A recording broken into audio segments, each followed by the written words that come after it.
할렐루야. 우리 찬송가 320장, 다 같이 320장 찬송 함께 하면서 화목한 기도회 시작하겠습니다.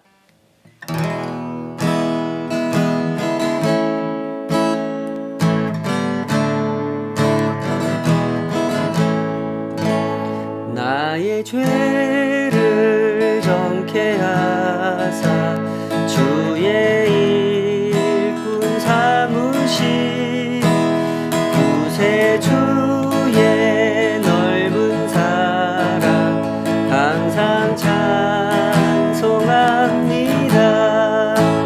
나를 일꾼 삼으신 주 크신 능력 주시고 언제든지 주 뜻대로 사용하여 주소서. 내게 부어주시려고 은혜 예비하신 주 주의 은혜 채워주사 능력 있게 합소서. 나를 일꾼 삼으신 주 크신 능력 주시어 언제든지 주 뜻대로 사용하여 주소서. 죄의 짐을 풀어주신 주의 능력 크도다. 나를 피로 사신 예수 내 맘속에 오소서. 나를 일꾼 삼으신 주 크신 능력 주시어 언제든지 주 뜻대로 사용하여 주소서. 주여 내게 성령으로 충만하게 채우사 생명수가 강물처럼 흐르게 하옵소서. 나를 일꾼 삼으신 주 크신 능력 주시어 언제든지 주 뜻대로 사용하여 주소서.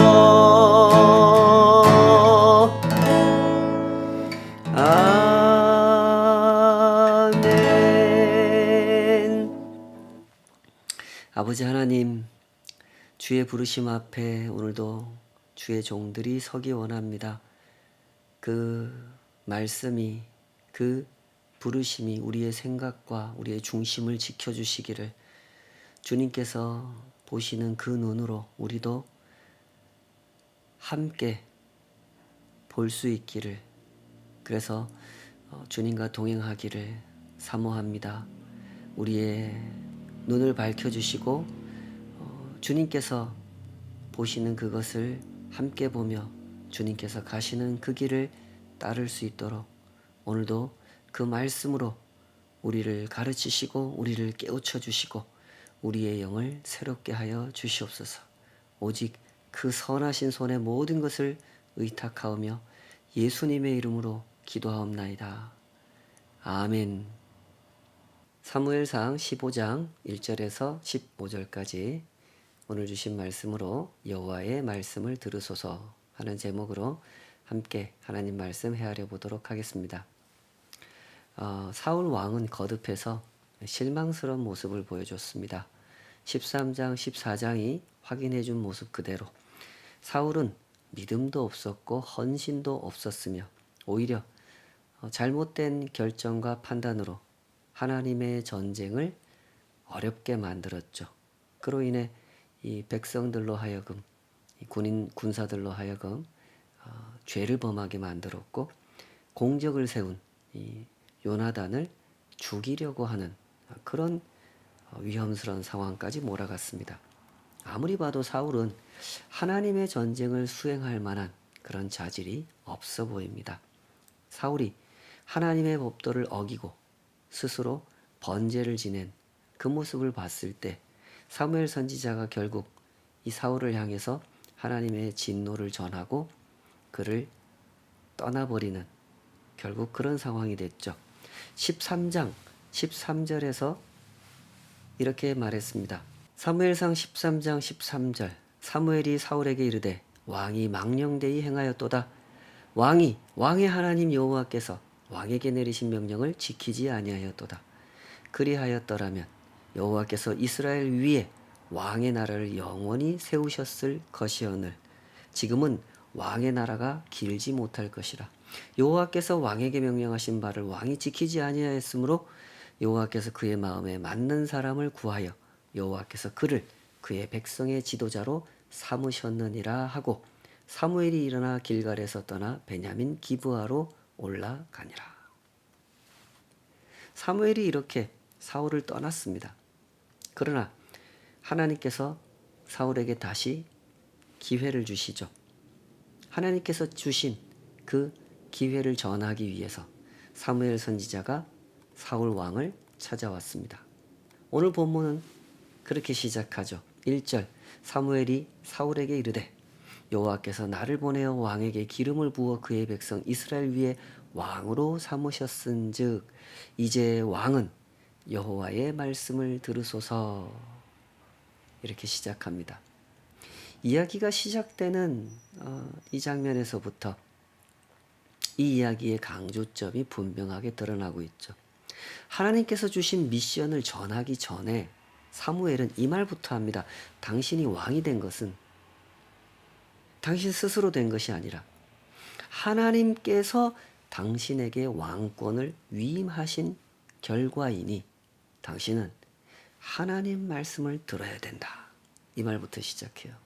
여기서 이 여호와의 말씀을 들으소서라고 번역된 이 구절을 우리가 주목해 볼 필요가 있는데요. 이 구절은 이 단락에서 다루고자 하는 그 주제를 강조하기 위해서 의도적으로 같은 단어를 반복함으로써 만들어진 문장입니다. 우리말로 이 말씀으로 번역된 히브리어는 콜이라는 단어입니다. 들으소서라고 번역된 히브리어도 콜이죠. 히브리어 콜은 들려진 것이라는 뜻입니다. 그러니 이 문장을 직역하면 들려진 것을 들으소서가 되는 거죠. 이 문장을 여호와의 말씀을 들으소서라고 번역을 한 겁니다. 들려진 것을 들으소서. 이게 이 단락의 핵심 주제인 것입니다. 들음, 순종이라는 것을 이런 식으로 강조하고 있는 거죠. 4절에 가면 하나님의 명령을 따라 사울 왕이 군대를 소집하는데 이때도 들음이 강조가 됩니다.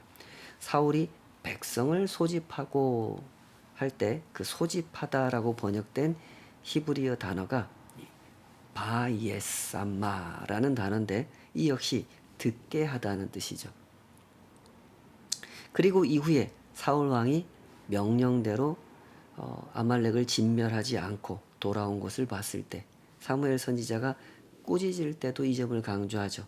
15장 19절 어찌하여 왕이 여호와의 목소리를 청종하지 아니하고 탈취하기에만 급하여 여호와께서 악하게 여기시는 일을 행하였나이까. 이렇게 꾸짖죠. 여호와의 목소리를 청종하지 않았다 하고 꾸짖습니다. 그러자 사울이 이에 반박합니다. 15장 20절 사울이 사무엘에게 이르되 나는 실로 여호와의 목소리를 청종하여 여호와께서 보내신 길로 가서 아말렉 왕 아각을 끌어왔고 아말렉 사람들을 진멸하였으나 다만 이러면서 쭉 반박하죠. 사무엘은 꾸짖기를 당신이 하나님의 말씀을 듣지 않았다 꾸짖었고 사울은 반박하기를 나는 하나님 말씀을 듣고 잘 수행했다라고 반박했습니다.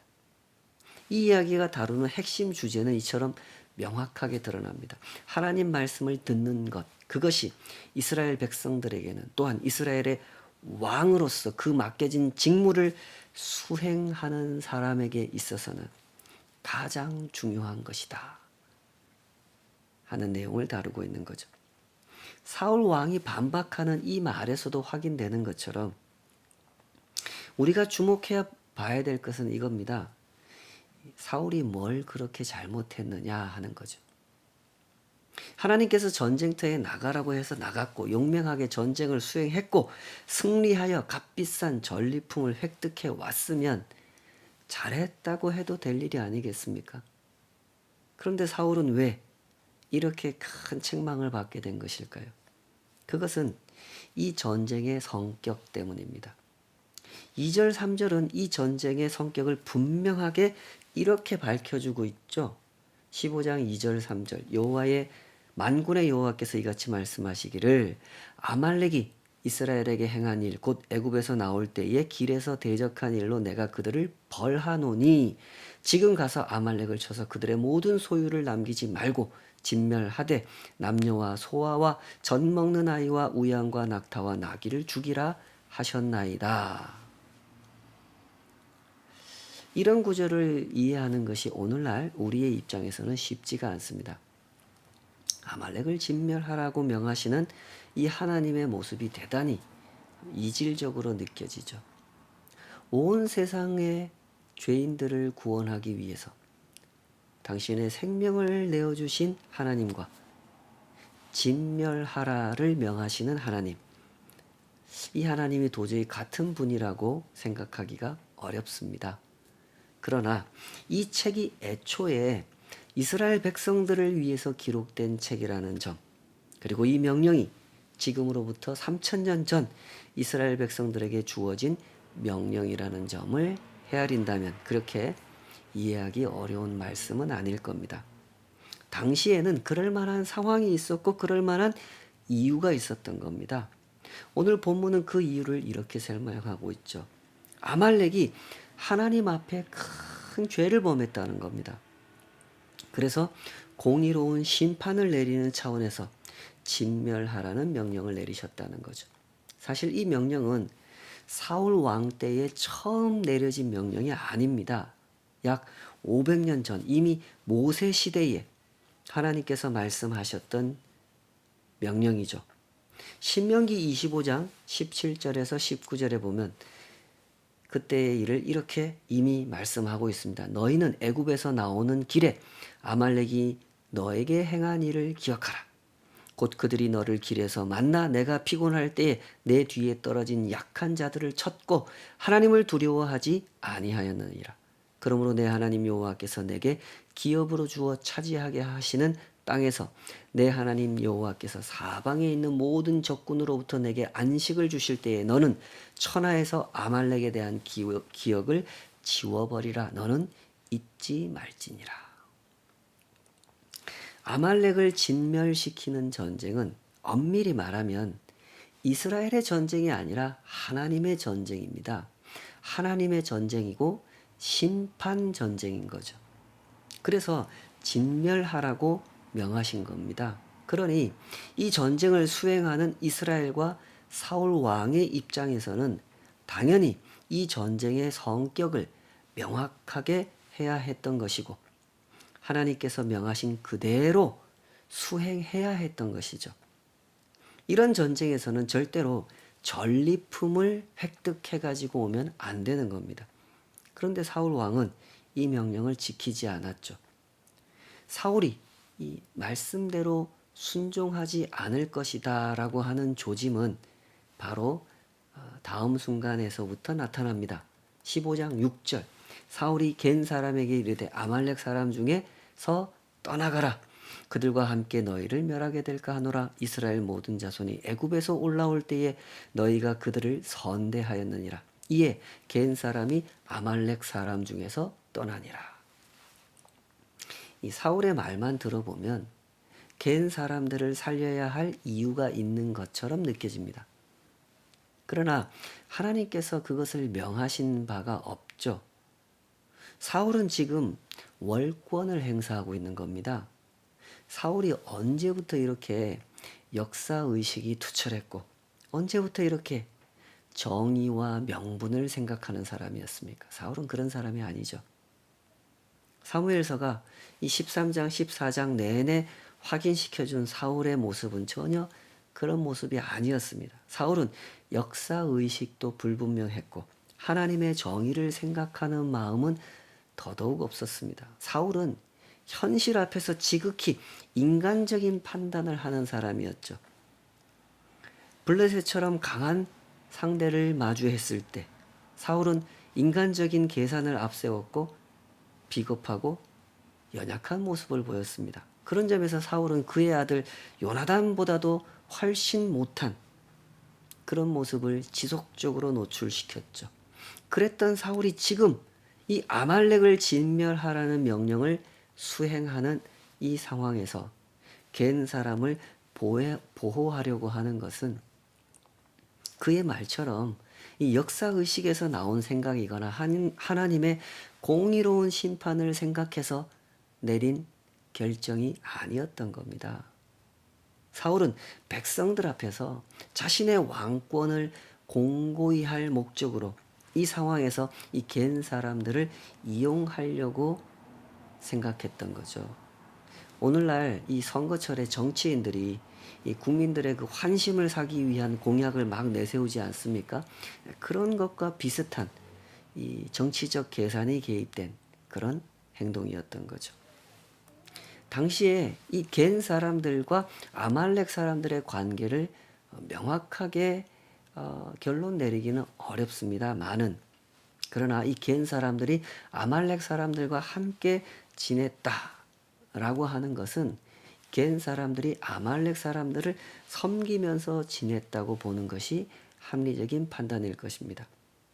그러니 모세 시대의 이 겐 사람들이 이스라엘을 선대했다는 것은 맞는 말이지만 지금 이 사울 시대의 겐 사람들은 이스라엘과 적대적인 입장에 서 있는 이 아말렉 사람들 편에 서 있는 상황인 거죠.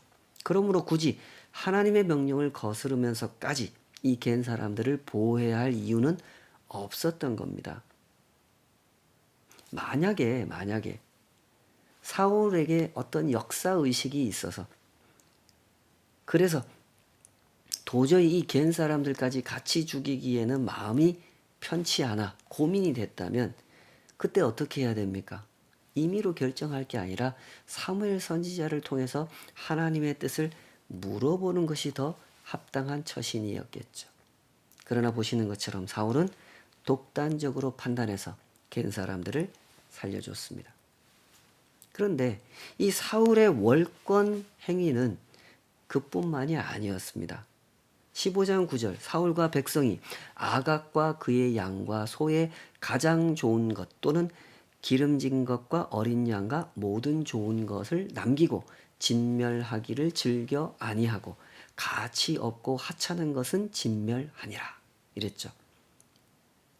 아말렉 왕 아각을 죽이지 않고 생포해서 데려왔습니다. 왜 그랬을까요? 이 역시 다분히 정치적인 계산에 의한 행동으로 보입니다. 사울 왕은 백성들 앞에서 일종의 정치 이벤트를 하고 싶었던 것 같습니다. 내가 이렇게 훌륭한 왕이다, 내가 이렇게 강한 왕이다 하는 것을 백성들이 보는 앞에서 선전하기 위해서 아각을 사로잡아 와서 백성들이 보는 앞에서 직접 처형하는 이벤트를 보여주려고 했던 것 같습니다. 그러나 그 계산도 역시 사울의 뜻대로 실행되지 못했죠. 사무엘 선지자가 이 아각을 보고 직접 자기 손으로 처리를 해버리죠. 사울 왕은 왜 하나님의 명령대로 아말렉을 진멸하지 않았을까요? 조금 전에 읽은 이 9절 말씀은 그 이유를 분명하게 밝혀줍니다. 양과 소의 가장 좋은 것 또는 기름진 것과 어린 양과 모든 좋은 것을 남기고 진멸하기를 즐겨 아니하고 가치 없고 하찮은 것은 진멸하니라. 분명히 그랬죠. 여기에는 금전적인 이유가 있었던 겁니다. 갠 사람들을 살려주고 아각 왕을 살려서 잡아오고 양과 소의 좋은 것을 획득해서 가지고 온 것. 거기에는 분명히 정치적인 계산, 인간적인 계산이 있었던 겁니다. 하나님의 명령보다 사람의 계산을 앞세운 거죠. 언제나 이것이 문제입니다. 이 사람의 짧은 계산은 하나님의 크신 섭리를 읽어내지 못한다는 거죠. 이스라엘이 언제 돈이 없어서 망했습니까? 튼튼한 소가 없어서, 살찐 양이 없어서 망했습니까? 절대로 그런 적이 없죠. 그러나 하나님의 말씀을 가볍게 여기는 사람은 이런 사실을 전혀 눈여겨보지 않습니다. 그리하여 결국 하나님 앞에 큰 죄를 범하게 되죠. 현실 세계를 살아가는 우리는 매일 계산이라는 것을 합니다. 간혹 이 계산이라고 하는 것을 오해하는 분들이 계시는데요. 성경은 언제나 계산을 잘 해야 한다고 가르치십니다. 성경은 계산을 세속적인 행동 내지는 비신앙적인 행동으로 보시지 않습니다. 오히려 대단히 신앙적인 행동이라고 말씀하죠. 그러나 이런 점을 생각해야 된다는 거죠. 어떤 계산기를 사용할 건가, 그걸 생각해야 된다는 거죠. 성경이 설명하는 게 뭡니까? 이 세상에는 고장난 계산기가 많다는 겁니다.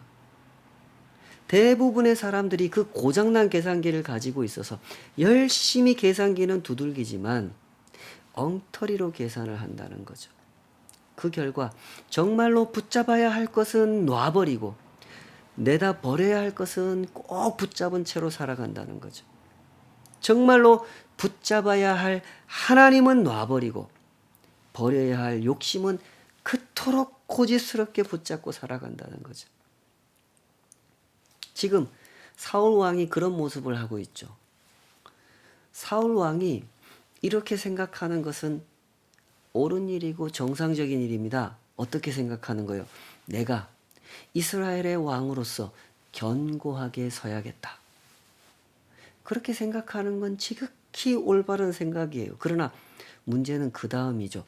어떻게 해야 내가 왕으로서 견고하게 설 수 있는가? 이게 문제입니다. 그 답을 어디에서 찾아야 됩니까? 하나님 말씀에서 찾아야 되죠. 다시 말해서 이 세상에서 주워온 고장난 계산기를 두드리지 말고 하나님께로부터 받은 계산기를 사용해서 계산을 해야 된다는 겁니다. 그러면 어떤 계산이 나옵니까? 하나님 말씀에 순종해야 된다.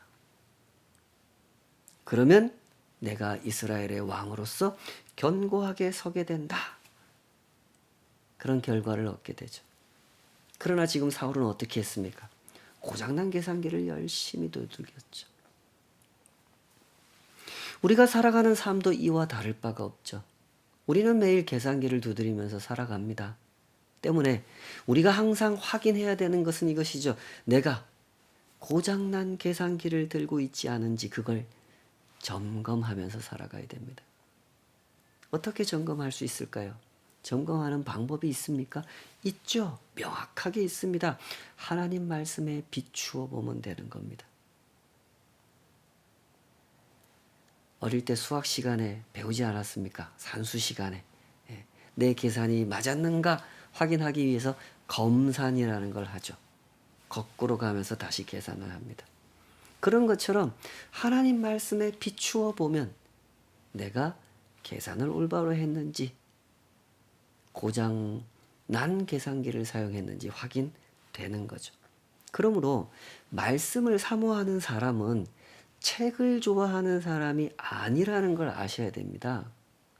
말씀을 사모하는 사람은 시간이 많은 사람도 아니고 여유가 많은 사람도 아닙니다. 말씀을 사모하는 사람은 계산을 잘하고 싶은 사람인 것입니다. 정직하게 계산하고 올바르게 계산하여 하나님을 잃지 않고 싶은 사람. 그 사람이 하나님 말씀을 사모하는 사람이죠. 하나님 말씀을 거역한 이 사울 때문에 하나님께서 사무엘 선지자를 부르시죠. 15장 10절 여호와의 말씀이 사무엘에게 임하니라. 이르시되 내가 사울을 왕으로 세운 것을 후회하노니 그가 돌이켜서 나를 따르지 아니하며 내 명령을 행하지 아니하였음이니라 하신지라. 사무엘이 근심하여 온 밤을 여호와께 부르짖으니라. 성경에서 가장 슬픈 장면 중에 하나가 이런 장면이죠. 하나님께서 후회하셨다고 하는 장면입니다. 사실 이런 표현은 하나님께 어울리는 표현이 아닙니다. 전지전능하신 하나님께서 어떤 일을 행하시고 나서 후회를 하셨다라고 하는 것은 하나님의 전지전능하심을 부정하는 말처럼 들리죠.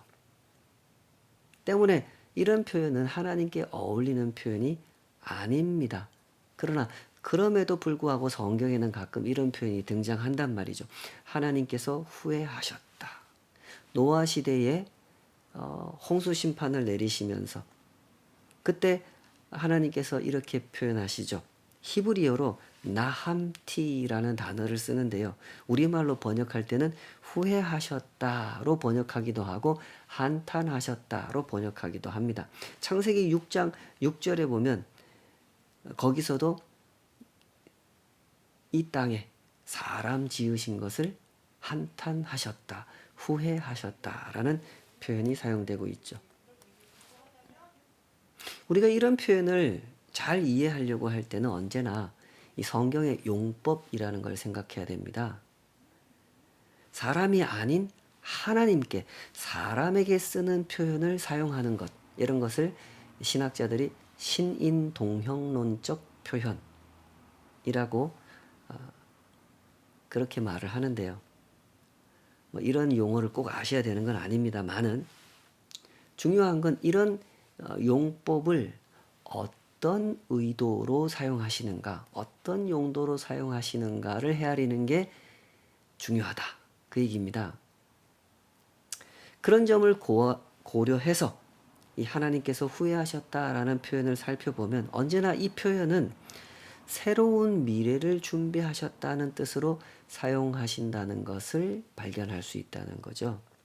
노아의 때에 홍수를 내리실 때도 하나님께서는 노아와 그의 가족들을 준비해서 이 새로운 미래를 준비하셨고 지금 이 사울을 왕으로 세우신 걸 후회하셨다라고 말씀하시는 이 상황도 이 다윗이라는 새로운 인물을 왕으로 준비해 놓으셨다라는 의미로 이 후회하셨다라는 표현을 사용하고 있는 것이라는 거죠. 그러므로 우리가 이런 점을 생각해 봐야 됩니다.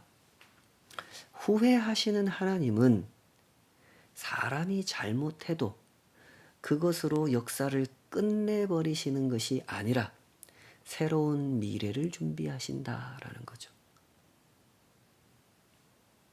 굉장히 역설적인 메시지입니다만은 성경 곳곳에서 대단히 강조하고 있는 메시지죠.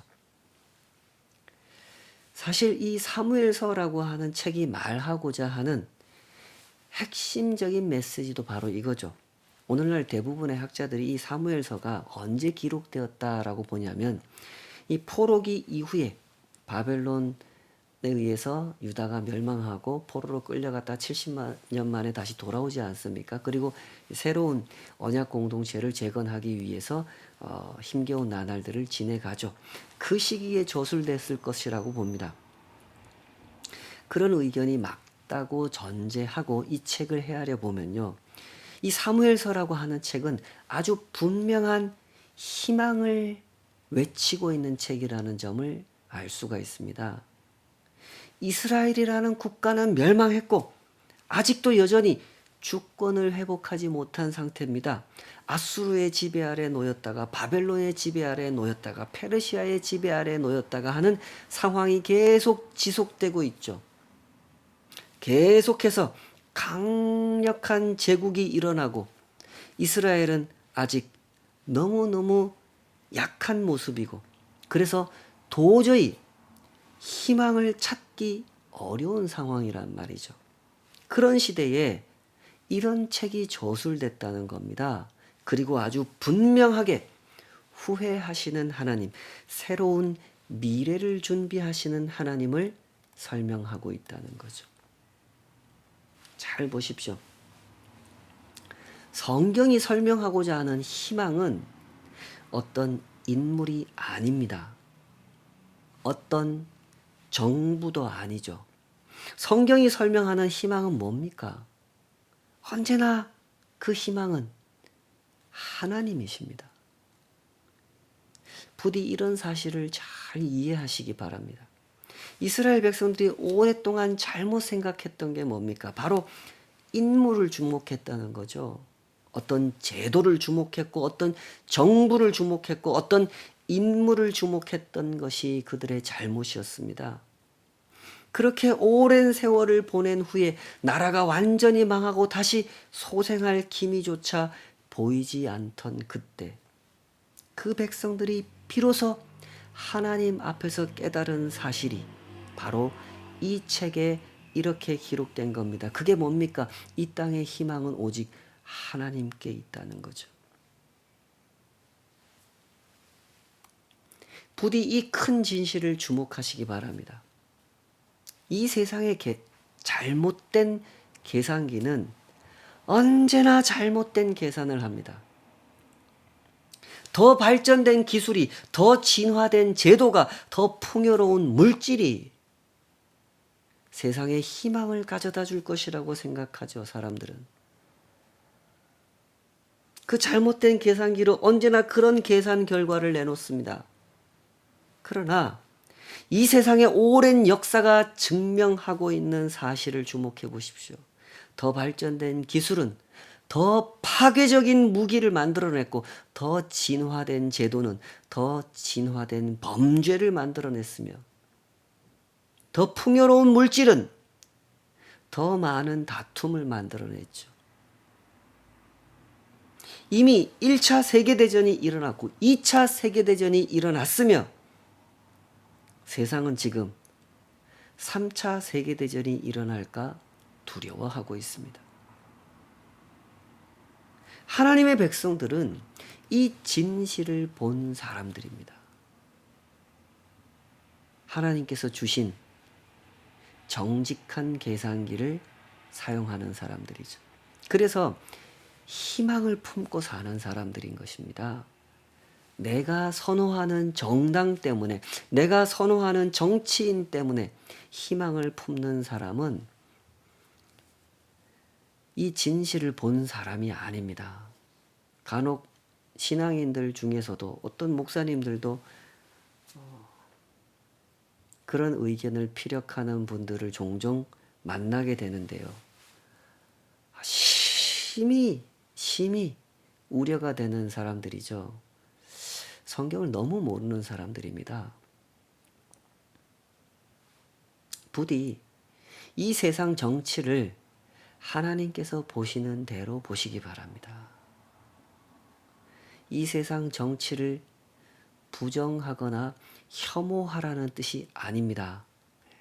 제가 드리는 말씀을 오해하지 않으시리라 생각합니다. 분명한 사실은 이것입니다. 오직 하나님께 희망이 있다는 겁니다. 민주당에게 희망이 있거나 국민의힘에게 희망이 있거나 하는 것이 아닙니다. 제발 성도들 사이에서 그런 다툼이 없기를 바랍니다. 세상에는 이런 말을 이용하는 사람들이 참 많아요. 오직 하나님께 희망이 있다. 이 말을 이용하는 사람이 많단 말입니다. 사울의 때에도 그랬고 사무엘서가 기록된 때에도 그랬으며 지금도 그렇죠. 정치와 신앙을 교묘하게 섞어가지고 이 말을 이용하는 사람은 언제든지 많습니다.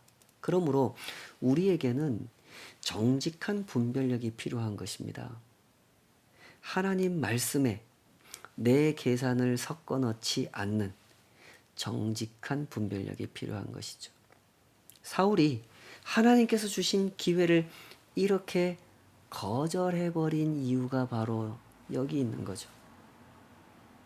하나님 말씀에 자기 계산을 섞어 넣어버렸기 때문입니다. 꾸짖는 사무엘 선지자를 향하여 이 사울 왕이 거듭거듭 반복하는 논리가 뭐였습니까? 13절, 15절. 내가 하나님 말씀대로 행했습니다. 이 양들이요, 이 소들이요, 하나님께 바치려고 가져온 겁니다.